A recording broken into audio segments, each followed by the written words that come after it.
Today is 18th of May 2020. It's starting of lockdown 4.0 in India. Corona प्रणाम दोस्तों, मैं chemistry गुरु विष्णु और आज मैं आपको डिस्कस करने जा रहा हूँ एक ऐसा टॉपिक जो आज हमें जो microorganisms specially virus specially कोविड-19 का ख़तरा है, जिसको कहीं पर किसी सरफेसेस में या किसी ऐसी जगहों पर हाथों में या कहीं पर लगे हैं तो उसके लिए हमें एंटीसेप्टिक्स या फिर हमको डिसइंफेक्टेंट्स टाइप की चीज़ों की ज़रूरत होती है। हम सैनिटाइज़र्स वगैरह भी यूज़ करते हैं और एक बहुत इम्पॉर्टेंट केमिकल है जिसका नाम है फिनॉल और जो एक इम्पॉर्टेंट डिसइंफेक्टेंट भी होता है।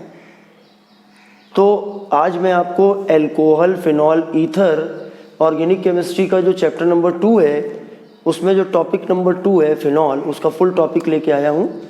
तो ये सबसे पहले थोड़ा सा इसका इंट्रोडक्शन जान लेते हैं।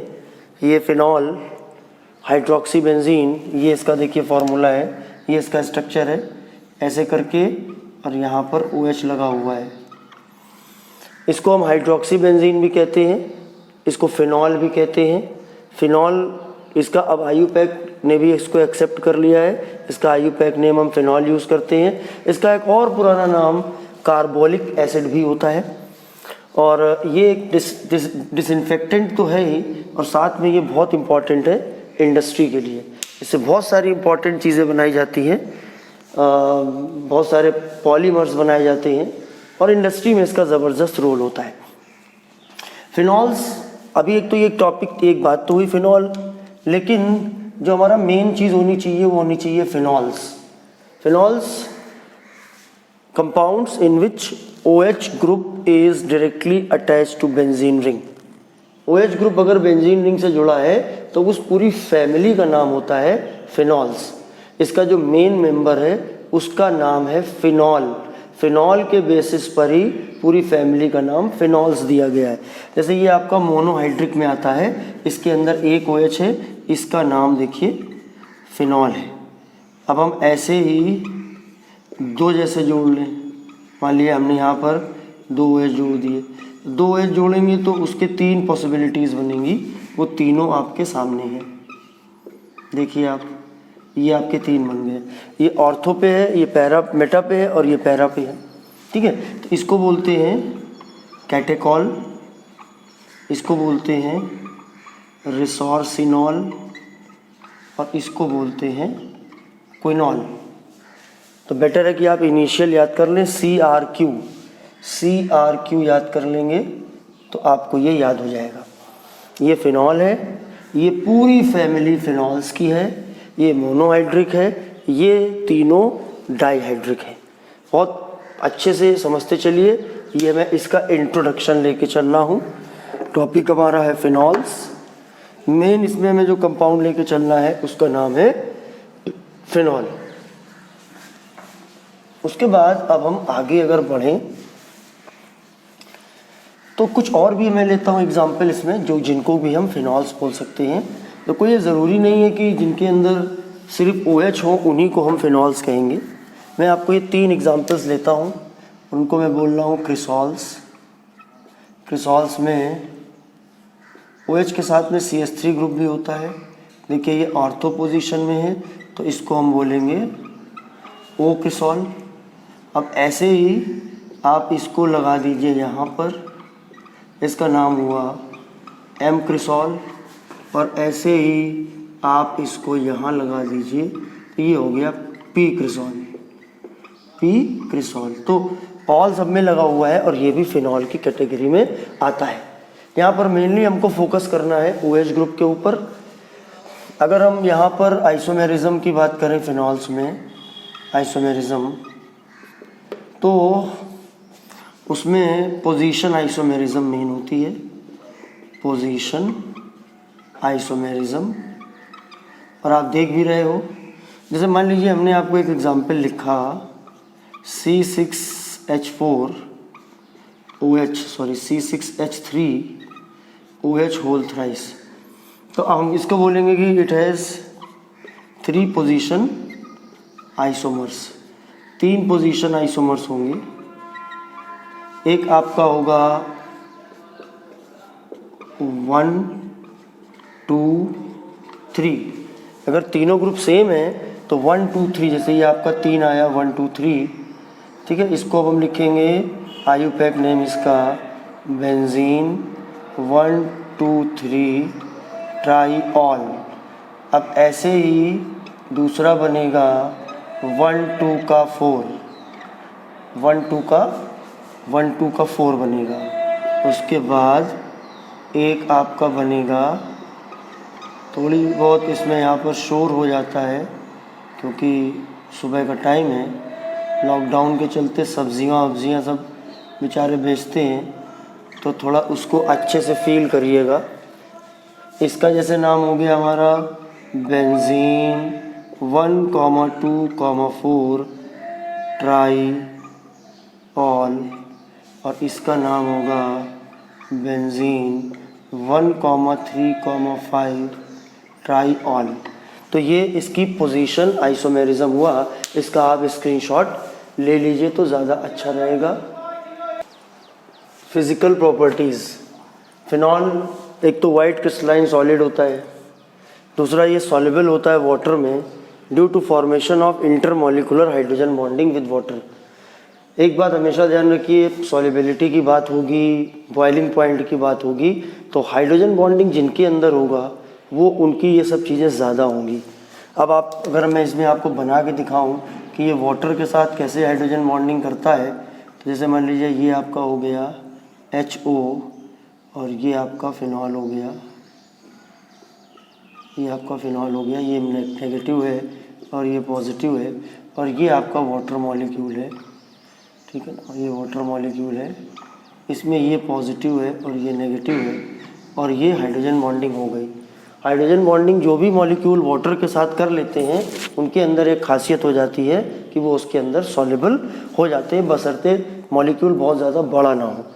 और उसके बाद इसका हायर बॉइलिंग पॉइंट है क्योंकि इनके अंदर आपस में भी हाइड्रोजन बॉन्डिंग होती है। मैं आपको दिखाता हूँ, इसको मैं सीधे ऐसे करके बना देता हूँ। ये वैसे बॉन्ड एंगल 109 डिग्री 28 मिनट से थोड़ा कम होता है, लेकिन मैं ऐसे बना देता हूँ, आप देख सकते हो। ये आपकी हाइड्रोजन बॉन्डिंग बन रही है इंटरमॉलिक्यूलर। और भी बनाए जा सकते हैं, कोई ऐसा नहीं कि 2 ही बनेंगे, बहुत सारे बनते हैं, हज़ारों लाखों और उससे भी ज़्यादा बनते हैं। ये देखिए मैं दिखा रहा हूँ आपको इसके अंदर बनने वाली हाइड्रोजन बॉन्डिंग, ये देखिए। तो 3 चीज़ों पे आपको फोकस करना है। पहला वाइट क्रिस्टलाइन सॉलिड है ये, दूसरा सॉल्युबल इन वाटर है due to formation of intermolecular hydrogen bonding with water, तीसरा है high boiling point due to intermolecular hydrogen bonding. जब हम सॉल्युबिलिटी दिखाएंगे तो उस मॉलिक्यूल की, जैसे फिनॉल की दिखानी है तो इसके साथ वाटर की हाइड्रोजन बॉन्डिंग दिखाएंगे, यानी hydrogen bonding between 2 different molecules. While in case of boiling point हमको सेम मॉलिक्यूल के बीच में इंटरमॉलिक्यूलर हाइड्रोजन बॉन्डिंग को शो करना है, ठीक है ना। इसका आप स्क्रीनशॉट ले लीजिए। तो उसके बाद हम लोग आगे इसके चलेंगे मेथड ऑफ प्रिपरेशन में। इसको बनाने के लिए हमारे पास में बहुत सारी चीज़ें हैं, हम इसको बनाने के लिए बहुत सारे मेथड यूज़ कर सकते हैं। सबसे पहला जो मेथड है हमारे लिए वो है हम इसको बेंजीन से बनाएंगे, दूसरा हम इसको क्लोरोबेंजीन से बना सकते हैं, तीसरा इसको हम बेंजीन डाइज़ोनियम क्लोराइड से बना सकते हैं, और एक स्पेशल मेथड है जो मैन्युफैक्चरिंग में यूज़ किया जाता है।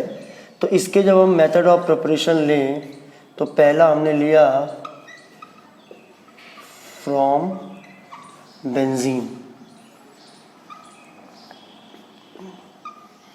अब बेंजीन है मान लिया अब आपका, अब आप बेंजीन से अगर हमको इसको बनाना है तो भैया बेंजीन से हम बनाने के लिए हम पहले इसका सल्फोनेशन करा दें। अच्छा तरीका तो यही है, हम इसका सल्फोनेशन करा दें। ये कंसनट्रेटेड H2SO4 है, सल्फ्यूरिक एसिड है। अब इसके साथ रिएक्शन हुई, H2O निकल गया और ये आपका यहाँ पर SO3H आ गया।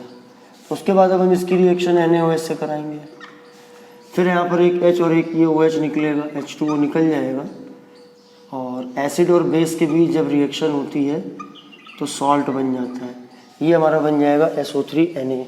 और इसके बाद हम फिर इसकी रिएक्शन कराएंगे NaOH के साथ, तब हम NaOH के साथ कराएंगे। और एक NCERT में यही सेम क्वेश्चन भी दिया हुआ है, तो इसमें Na2SO3 निकल जाएगा, मतलब ये पूरा ग्रुप निकल जाएगा। और एक ये Na निकल जाएगा और OH यहाँ पे जाके जुड़ जाएगा और ये हमारा बन जाएगा फिनॉल। तो एक तो हमारा ये मेथड हुआ, इस स्टेप को बोलते हैं सल्फोनेशन। ठीक है, बहुत डेटा बचाने के चक्कर में मत रहिए। सब्सक्राइब नहीं किया हो तो पहले आप काम रोक के ज़रा सब्सक्राइब कर दीजिए और जो रेड वाला है बेल आइकन उसको भी प्रेस कर दीजिए ताकि आपको नोटिफिकेशन मिलता रहे। मैं लगातार वीडियो अपलोड करता रहूँगा। इस साल आपको मेरी बहुत ज़रूरत पड़ने वाली है लॉकडाउन की वजह से। अब आप देखिए, ये फिनॉल सल्फोनिक एसिड के साथ कराया, SO3H बना। अगर आपको एरोमेटिक को पढ़ने तो 2 वीडियो मैंने बनाए, आई लिंक में आपको दोनों मिल जाएंगे, वीडियो डिस्क्रिप्शन में भी आपको मिल जाएंगे, जिसमें मैंने आपको बताया है एरोमेटिक बेसिक्स। एरोमेटिक को हम कैसे तैयार करें, बहुत ज़रूरी है क्योंकि ये एक एरोमेटिक कंपाउंड है। ठीक है, इसके बाद ये बेंजीन सल्फोनिक एसिड बना, एसिड के साथ बेस की रिएक्शन कराई, H2O निकला, SO3Na बना और फिर इसकी NaOH से कराई तो फिनॉल बना। और दूसरा हम अगर हम मेथड लें तो इसको हम ले सकते हैं फ्रॉम क्लोरोबेंजीन। ठीक है, बड़ा सिंपल सा है ये मेथड, इसमें कुछ नहीं खास दम है। ये आपने Cl ले लिया, इसकी रिएक्शन हम NaOH एक्वस से करा रहे हैं। टेम्परेचर हमको इसमें 623 केल्विन और 300 ATM प्रेशर हमको लेना पड़ेगा। ये डॉस प्रोसेस है और इसको इंडस्ट्री में यूज़ किया जाता है। और बस आप सीधे सीधे इसको NaCl निकाल दीजिएगा और आपका बन जाएगा फिनॉल। देखिए फिनॉल बन गया और ये आपका NaCl निकल गया। देखिए 2 मेथड हो गए आपके, एक आपका बेंजीन से हो गया, एक आपका क्लोरोबेंजीन से हो गया। अगर आप एकेडमिक लेवल में हो, अगर आप अपने बोर्ड लेवल के प्रिपरेशन के पॉइंट ऑफ व्यू से देखते हो वीडियो, तो इस साल मेरे ज़्यादातर वीडियो उसी पॉइंट ऑफ व्यू से रहेंगे ताकि आपके एकेडमिक लेवल में 70 आउट ऑफ 70 आ सके केमिस्ट्री में। CBSE बोर्ड, ISC बोर्ड या और भी रीजनल बोर्ड, सब में NCERT चल रही है।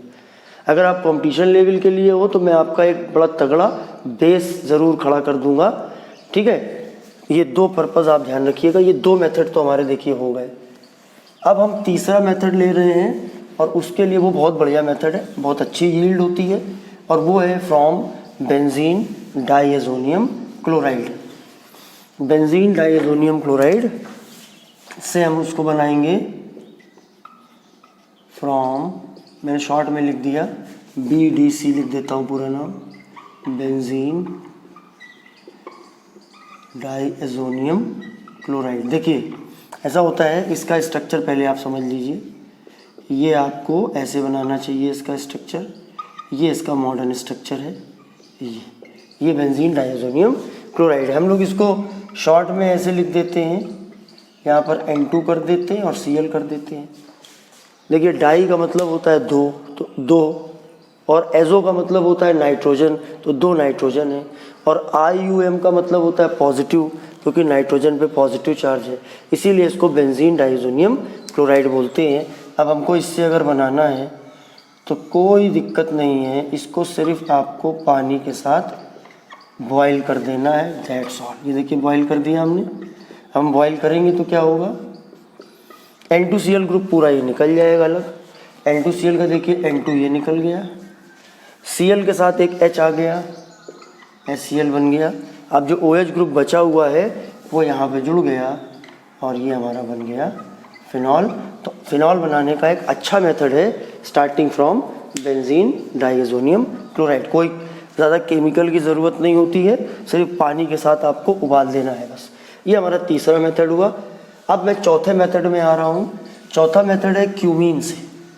क्यूमीन का मतलब है आइसोप्रोपाइल बेंजीन फ्रॉम क्यूमीन। ये इंडस्ट्री में यूज़ किया जाता है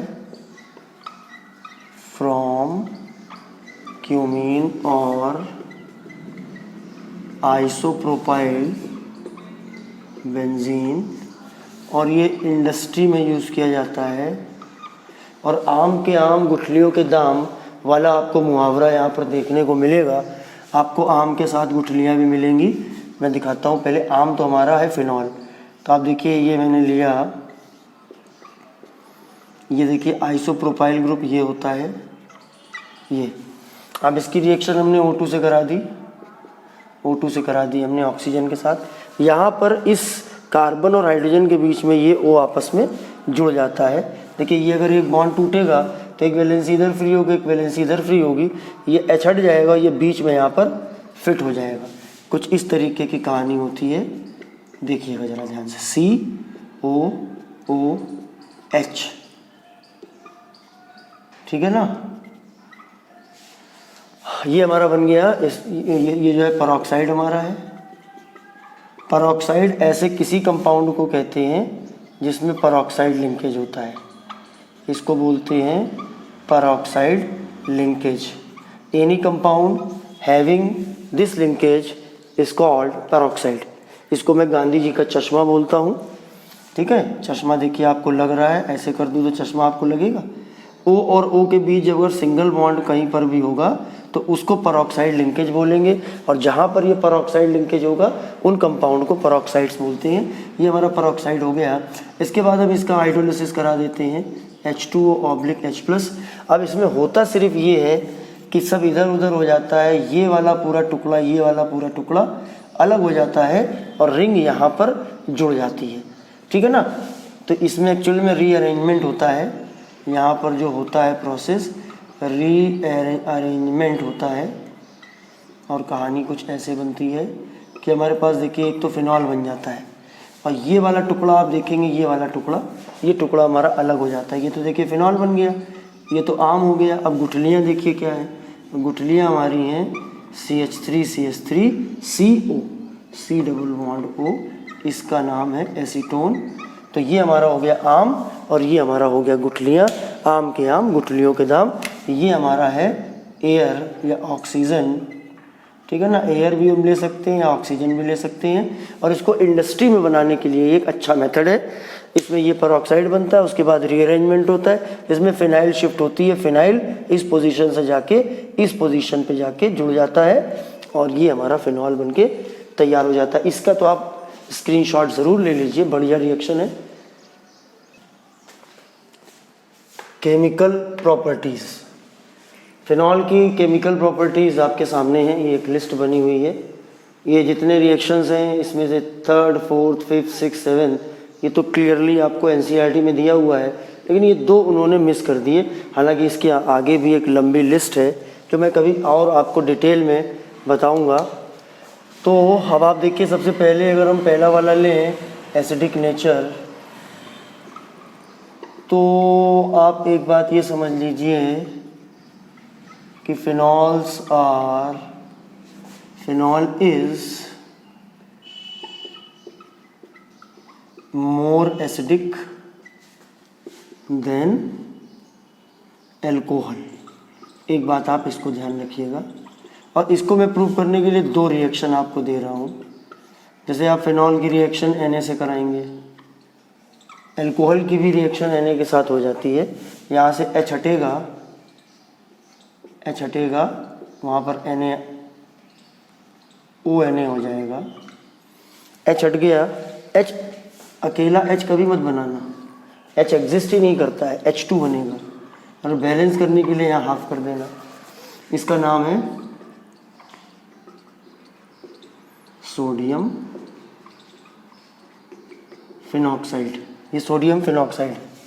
अब ये रिएक्शन जो है एल्कोहल भी देता है, लेकिन जो दूसरी रिएक्शन मैं करा रहा हूँ NaOH के साथ, वो रिएक्शन एल्कोहल नहीं देता है। ये रिएक्शन एल्कोहल भी देता है, लेकिन NaOH के साथ जब रिएक्शन आप कराओगे तो वो रिएक्शन एल्कोहल नहीं देता है, वो रिएक्शन सिर्फ आपका फिनॉल देता है। तो ये आपका हो गया एसिडिक नेचर, ठीक है। एक एक करके समझते चलिए, ज़्यादा मुश्किल नहीं है। एल्कोहल वाला टॉपिक भी पढ़ लीजिए, नहीं पढ़ा है तो आपको आई लिंक में मिल जाएगा। जब आप एल्कोहल पढ़ के इसको पढ़ेंगे तो और मज़ा आएगी। तो ये तो हमारा पहला हुआ एसिडिक नेचर। अब हम दूसरी चीज़ आती है esterification. Acid plus alcohol equal to ester plus water, ये रिएक्शन हमारी कहलाती है ईस्टरिफिकेशन। तो अगर हम ईस्टरिफिकेशन कराएं तो मैं आपको दिखाता हूँ रिएक्शन। देखिए, ये आपका है फिनॉल, और ये हमने ले लिया मान लीजिए CH3 COOH ले लिया हमने। अब जब रिएक्शन होती है, ये अल्कोहल हो गया, ये ईथर हो गया। अल्कोहल, फिनॉल अलग कैटेगरी है, लेकिन ये अल्कोहल की कैटेगरी में आ गया OH ग्रुप होने की वजह से। यहाँ पे OH आया, यहाँ से H आया, एक आप एसिड यहाँ पर प्रेजेंस डाल दीजिए, ये देखिए H2O निकल गया। अब ये क्या होगा कि ये वाला जो C होगा वो यहाँ O से जुड़ जाएगा, O के बाद क्या जुड़ेगा, C जुड़ेगा। देखिए यहाँ बनेगा O के बाद ये CO CH3। अब इसको और करके आप इधर से लिख लीजिए ताकि आप इसको नाम वाम लिख सकें। तो CH3 COO C6H5, ये फिनाइल ग्रुप हो गया और ये वाला इतना हमारा एसीटेट हो गया, इसका नाम हो गया फिनाइल एसीटेट। तो ये हमारा इसका एस्टरिफिकेशन हो गया। लेकिन एक इसमें बड़ी इंपॉर्टेंट रिएक्शन है जिसमें कि हम लोग एक इम्पॉर्टेंट ड्रग बनाते हैं, एंटी पायरेटिक ड्रग है वो, सॉरी एनाल्जेसिक ड्रग है, और उसका नाम होता है एस्पिरिन। तो ये मैंने हेडिंग डाल दी है, इसका स्क्रीनशॉट ले लेंगे तो ये आपके पास देखिए। कोई भी कंपाउंड पढ़िए तो उसकी केमिकल प्रॉपर्टीज जहन में सारा 1 2 3 4 5 6 7 8 9 ये लर्न कर लीजिए, इसको आप रट लीजिए, क्योंकि आपको पता रहेगा कि इसके अंदर ये प्रॉपर्टी आपको पकड़ के चलनी है। तो मैं इसको अभी साफ कर देता हूँ पूरा, ताकि मुझे खुला बोर्ड मिले। मैं फिर आपको एक बात बता दूं कि ये जो बोर्ड है मेरा, ये काफ़ी बड़ा है, लेकिन अगर मैं पूरे में लिखूंगा तो थोड़ा फॉन्ट जो है उसका साइज़ छोटा हो जाएगा, तो फिर आपको मोबाइल पे अगर आप देखोगे तो आपको दिक्कत होगी, ठीक है ना। तो अभी आप देखिए सेकेंड नंबर पे एस्टरिफिकेशन में। अब एस्टरिफिकेशन में हमको और भी हम चीज़ें ले सकते हैं, जैसे देखिए ये हमने COOH रखा, ये हमारे पास OH हो गया। अब हमने लिया कंपाउंड, ये लिया,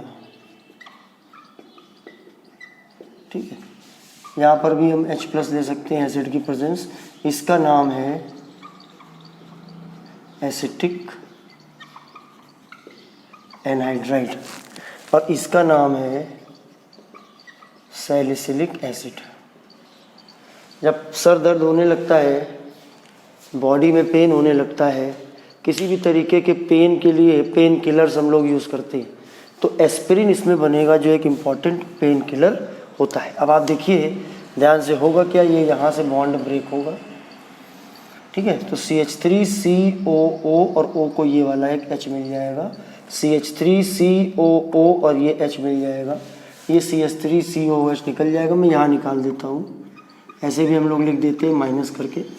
अभी ये वाला जो हमारा ग्रुप है, ये CO यहाँ पे जुड़ेगा, O CO CH3, O के बाद ये जुड़ेगा क्योंकि बॉन्ड यहाँ से टूटा है, यहाँ से टूटेगा वहीं से ग्रुप हमारा जुड़ेगा, तभी क्या हुआ COOH O CO CH3, और इसी का नाम है, इसको हम बोल सकते हैं एसिटिल सैलिसिलिक एसिड, और ये हमारा इसी का नाम है एस्पिरिन। ये आपका पेन किलर तो एक सिंपल सा वर्ड है, लेकिन इसके लिए जो प्रॉपर टर्म है एनाल्जेसिक, ये एक इम्पॉर्टेंट ड्रग है और ये एक एनाल्जेसिक की कैटेगरी में आता है। तो ये हमारा एस्टरिफिकेशन के अंदर ये भी आया, क्योंकि इसमें भी OCOCH3 ये वाला जो पार्ट बन रहा है ना, ये ग्रुप ईस्टर का बन रहा है, ठीक है। तो ये हमारा हो गया सेकेंड नंबर की रिएक्शन। उसके बाद हम लोग थर्ड नंबर में आते हैं। थर्ड नंबर की जो हमारी रिएक्शन थी वो इलेक्ट्रोफिलिक सब्स्टिट्यूशन रिएक्शन। बहुत ज़्यादा रिएक्शंस नहीं है सिलेबस में, जितनी है उतनी मैं सब आपको बता दे रहा हूँ। तो थर्ड नंबर पे है इलेक्ट्रोफिलिक सब्स्टिट्यूशन रिएक्शन, और ये आपकी, इनको हम रिंग रिएक्शन भी बोलते हैं। एक बात हमेशा ध्यान रखिएगा, OH group is highly activating group, बहुत ज़्यादा एक्टिवेटिंग ग्रुप होता है, और साथ में एक्टिवेटिंग ग्रुप है तो आर्थो पैरा डायरेक्टिंग भी होता है। और इसकी जो रिंग रिएक्शंस होती है वो कंडीशनल्स होती हैं, कंडीशनल, और इम्पॉर्टेंट थोड़ी ज़्यादा होती हैं। इसमें फंस जाओगे, इसमें दो दो केसेस चलेंगे। अब इसमें से ब्रोमिनेशन पढ़ोगे तो उसके दो केस होंगे। दो रिएक्शन के बारे में मेंशन किया है एनसीईआरटी में, वही मैं दो आपको लेके चलूँगा। ब्रोमिनेशन पहले, सबसे पहले ब्रोमिनेशन का मतलब है ring hydrogen replaced by Br। Ring hydrogen की जगह पर Br रिप्लेस होके आता है। पहला यूजिंग एक्वस Br2, देखिएगा जरा ध्यान से, ये है फिनॉल, ये Br2 एक्वस। देखिए एक्वस में जो पानी होता है ना, तो पानी के अंदर पोलैरिटी होती है, प्लस माइनस होता है, पोलर होता है। इसकी वजह से इसकी रिएक्टिविटी काफ़ी ज़्यादा होती है और उसका असर क्या होता है कि ज़्यादा रिएक्टिव होने की वजह से ये तीनों जगह पर अटैक करता है। तो ये रिएक्शन अपने आप में स्पेशल है। मेरी हमेशा आदत है कि जब भी कोई रिएक्शन आपको टफ लगे, एक निशान खतरे का बना लीजिए, कुछ स्पेशल लगे तो ये लगा लीजिए, यानी इसको ज़रूर रिवाइज करिए, नहीं तो आप गलती कर दोगे। अभी क्या हुआ कि 3 Br है, एक H यहाँ से निकला, 2 4 6 पोजीशन पे ही आता है। एक्टिवेटिंग ग्रुप जो होते हैं वो 2 4 6 पोजीशन पर ही अटैक करते हैं। तो यहाँ से एक H हटेगा, एक H यहाँ से हटेगा, एक H यहाँ से हटेगा, 3 H हट गए, यहाँ से 3 Br ले लेंगे, 3 H Br निकल जाएगा। ठीक है, अब क्या होगा, एक Br यहाँ पे आ जाएगा, एक Br यहाँ पे आ जाएगा, एक Br यहाँ पे आ जाएगा। ये 1 हो गया, 2 3 4 5 6, तो 2, 4, 6 ट्राई ब्रोमो फिनॉल। अब इसमें क्या हुआ कि इसमें अटैक तीनों जगह पे हो गया, ये हमारा प्रोडक्ट बना। अब अगर हम इसी में सेकंड केस लेते हैं, वो नॉर्मल कंडीशन पे होगा। मतलब नॉर्मल का मतलब है कि वहाँ पर हम वाटर नहीं लेंगे, वाटर की जगह पर कुछ और लेंगे, वाटर की जगह पर हम कुछ और लेंगे। तो देखिए क्या लेते हैं। अब हमने उसमें कोई ऐसा सॉल्वेंट ले लिया जो रिएक्टिविटी को कम कर दे, तो हमने यूज़ किया non polar solvent using CH2, और CH2 हमारा होता है नॉन पोलर सॉल्वेंट। इसका CH2 का जो नाम होता है carbon disulphide. Carbon dioxide सब लोग जानते हो CO2 है, यहाँ पर O की जगह S लग गया तो ये कार्बन डाई सल्फाइड बन गया। अभी क्या करना है आपको, इसको अगर हम यूज़ करेंगे तो रिएक्शन नॉर्मल तरीके से होगी। देखिए ये हमारा OH है और इसको हम Br2 के साथ कर रहे हैं, लेकिन अब सॉल्वेंट हमने बदल दिया। तो अब इसे normally ortho para directing group में क्या होता है मैंने बताया है आपको सॉरी, एक में ऑर्थो पे आएगा Br और एक में पैरा पे आएगा Br। मैं फिर आपको बता रहा हूँ, आई लिंक पे जाइए और एरोमेटिक बेसिक्स के 2 वीडियोस हैं, उन दोनों को आप पढ़िए तो आपको एरोमेटिक मजबूत होगी। हर चैप्टर में एलिफेटिक के साथ एरोमेटिक भी है। अभी इसका नाम होगा ऑर्थो ब्रोमो फिनॉल, इसका नाम होगा पैरा ब्रोमो फिनॉल। तो ये जो है आपकी जो रिएक्शन हुई इसका नाम हो गया ब्रोमिनेशन। ब्रोमिनेशन में आपने देखा कि यहाँ पर 2 केसेस हैं। पहले केसेस में हमने वाटर लिया था, एक्वस मतलब ब्रोमीन वाटर, उसमें पोलर सॉल्वेंट था, उसमें आपने देखा था कि तीनों पोजीशन पे Br आ गया था। इसमें नॉर्मल टाइप से रिएक्शन हो रही है जब हम कार्बन डाइसल्फाइड का यूज़ कर रहे हैं, which is a non polar solvent. तो ये हमारा दूसरा हो गया। अब हम तीसरे नंबर पे आते हैं, ये तीसरा नहीं दूसरे नंबर पे आते हैं इसका इलेक्ट्रोफिलिक सब्स्टिट्यूशन का, और दूसरे नंबर वाले को हम बोलते हैं नाइट्रेशन। नाइट्रेशन का मतलब क्या होता है, ring hydrogen replaced by NO2 group. इसमें NO2 ग्रुप आता है। इसमें भी 2 केसेस होते हैं। पहला यूजिंग कंसंट्रेट HNO3। अब जब हम कंसंट्रेटेड HNO3 को यूज़ करते हैं तो फिर वही बवाल बन जाता है देखिए नाइट्रिक एसिड हमको लेना है HNO3, HNO2, इसको ऐसे लिखा करिए, ये नाइट्रिक एसिड है आपका, ठीक है। ये कैसा लेंगे हम, कंसनट्रेटेड लेंगे, और प्रेजेंस लेंगे सल्फ्यूरिक एसिड की, वो भी होगा हमारा कंसनट्रेटेड। तो इसमें क्या होगा कि तीनों जगह पर अटैक होगा, एक H यहाँ से निकलेगा, एक H यहाँ से निकलेगा, एक H यहाँ से निकलेगा, 3H2O निकल जाएगा, और जो हमारा बनेगा कंपाउंड देखिए क्या होगा, OH, एक NO2 देखिए यहाँ पर आया, एक NO2 यहाँ पर आया, एक NO2 यहाँ पर आया, 3 जगह पर NO2 आया। इसका नाम होगा 2,4,6 ट्राई नाइट्रोफिनॉल,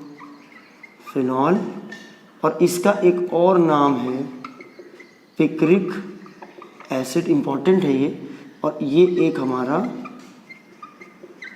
एक्सप्लोजिव भी है पिक्रिक एसिड, ठीक है। तो पूछ दिया जाता है 1 मार्क में, पिक्रिक एसिड का फॉर्मूला लिखो, पिक्रिक एसिड का IUPAC नेम लिखो, तो 2,4,6 ट्राई नाइट्रोफिनॉल, ठीक है। और उसके बाद जो सेकेंड नंबर पे होगा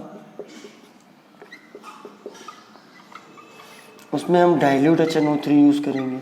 यहाँ पर रिएक्शन देखिए नॉर्मली हो जाएगी, कैसे नॉर्मली होगी देखिए ज़रा ध्यान से, ये HONO2, ये नाइट्रिक एसिड है, ये और कुछ नहीं है, देखिए ये आपका HNO3 है। इसके साथ जब हम रिएक्शन कराएंगे H2SO4 की प्रेजेंस में, तो ये डाइल्यूट रहेंगे। अब उसका असर क्या होगा कि रिएक्शन थोड़ी सी कंट्रोल में आ जाएगी। जैसे एक यहाँ पर NO2 आएगा, जैसे नॉर्मल बनता है आर्थो प्लस पैरा प्रोडक्ट, ठीक है। इसका नाम होगा आर्थो नाइट्रोफिनॉल, इसका नाम होगा पैरा नाइट्रोफिनॉल। ये आपकी हो गई थर्ड रिएक्शन, इसको बोलते हैं इलेक्ट्रोफिलिक सब्स्टिट्यूशन रिएक्शन। इसका स्क्रीनशॉट ज़रूर ले लीजिए। तो अब हमारा जो आया रिएक्शन नंबर 4, वो हमारा आया कोलबेज रिएक्शन। कोलबेज रिएक्शन में पहले हमको क्या करना है कि फिनॉल की रिएक्शन हमको करानी है सोडियम हाइड्रोक्साइड से, OH H2O बन के निकल जाएगा। कुछ भी देखा करो तो देखा करो कि कहाँ से क्या निकल रहा है, इससे आपका याद करना आसान होता है। यहाँ पर हमारा बन गया सोडियम फिनॉक्साइड। सोडियम फिनॉक्साइड की अब हम रिएक्शन कराएंगे, सोडियम फिनॉक्साइड की रिएक्शन हम कराएंगे अब कार्बन डाइऑक्साइड से।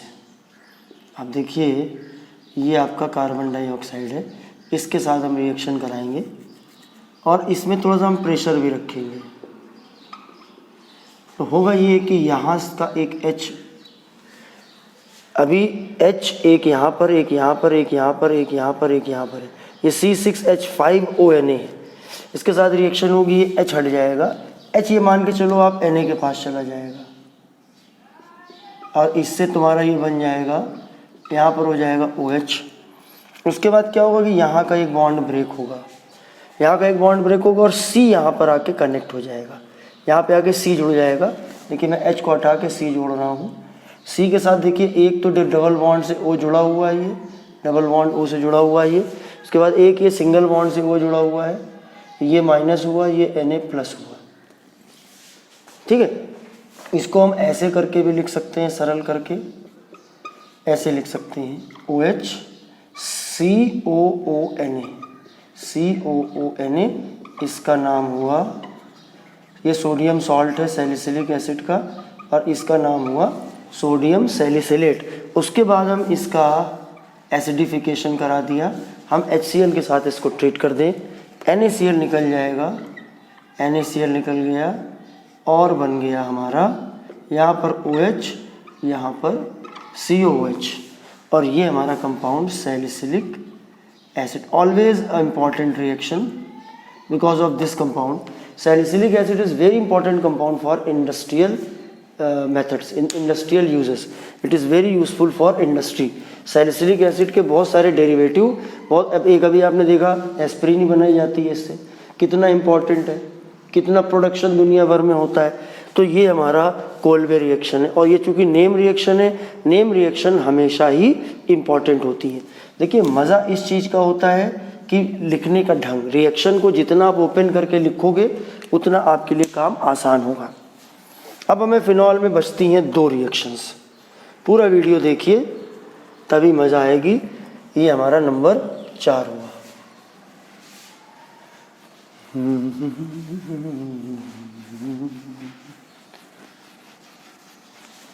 एक चिड़ैया घोंसले को छोड़ उड़ उड़ जाई। अब सेकेंड लास्ट जो रिएक्शन है, यानी मुझे लगता है शायद 5वां नंबर पे हम पहुंच गए थे, नंबर 5, तो वो है हमारी रीमर टीमन रिएक्शन। ये 2 लोगों ने मिलकर दी थी। इसको हम प्रोनाउंशिएट कर सकते हैं या तो रीमर टीमन और या फिर राइमर टाइमन रिएक्शन। 2 साइंटिस्ट ने मिलकर दिया था। अब इसमें हमको देखिए करना क्या है। देखिए फिनॉल की रिएक्शन पहले हम KOH से करा सकते हैं या फिर हम इसकी जगह पर NaOH भी ले सकते हैं, कुछ भी ले सकते हैं। ठीक है, अब इसके साथ हम रिएक्शन कराएंगे और साथ में होना चाहिए इसमें क्लोरोफॉर्म। देखिए ज़रा ध्यान से, ये हमारा है क्लोरोफॉर्म। थोड़ी कठिन है रिएक्शन, नहीं समझ में आएगा तो डायरेक्ट आपको याद करनी पड़ेगी, तो फिर मज़ा कम आएगी। होता क्या है, यहाँ से एक H निकला, इसने इस OH को लिया, ये वाला जो K है इसने एक Cl को लिया, एक चीज़ KCl निकली, एक चीज़ वाटर निकला। ये ऐसे ही तैयार होता है, ऐसे आपने फैला के लिख लिया। अभी देखिए क्या हुआ, एक आपका KCl, एक आपका H2O, ये जो ग्रुप बचा है ये CHCl2 है। यही ग्रुप जाके यहाँ पर जुड़ जाएगा। ये H निकल चुका है, ये देखेंगे हम। यहाँ पर क्या बनेगा, यहाँ पर बना CHCl, यही था CHCl। भाई जब यहाँ से एक Cl हट जाएगा, देखिए यहाँ से अगर एक Cl हट जाएगा तो ये कंपाउंड नहीं रहा, अब ये ग्रुप बन गया। ग्रुप का मतलब है वैलेंसी फ्री होना, वैलेंसी फ्री का मतलब है वैलेंसी कंप्लीट ना होना। वैलेंसी कंप्लीट ना होने का मतलब है कार्बन की वैलेंसी 4 होती है, इससे 1 2 3 ही चीज़ तो जुड़ी है, तो चौथी चीज़ आपकी ये फ्री वैलेंसी हो गई। इसी फ्री वैलेंसी से ये जुड़ गया, इसी को मैंने CHCl ये देखिए लिख दिया यहाँ पे। ठीक है, अब उसके बाद क्या हुआ, इसकी रिएक्शन KOH से होगी। क्योंकि यहाँ पर 2 Cl हैं तो 2 KOH चाहिए, तो 2 KCl निकल जाएंगे, 2 KCl निकल गए और यहाँ पर 2 OH हमारे जुड़ जाएंगे, CHOH